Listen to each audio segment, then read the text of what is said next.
Noom weight loss program pricing explained what you get for your money. You've probably seen the ad "Stop Dieting, Start Noom." But what does Noom really cost, and what do you get for your money? Let's break it down.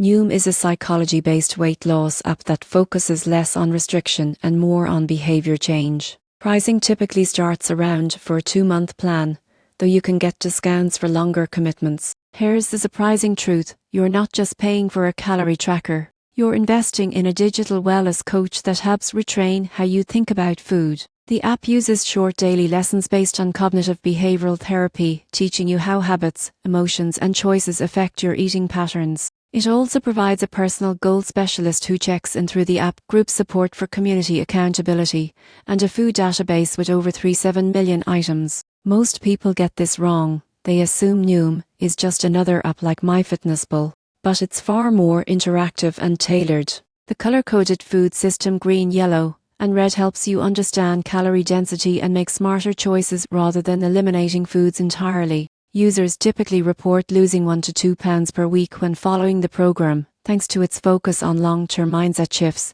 instead of quick fixes. So, what do you get for your money? A personalized, psychology-driven plan that helps you change habits from the inside out. If you're tired of yo-yo dieting and want real lifestyle change, you might be the best investment in your health mindset you can make.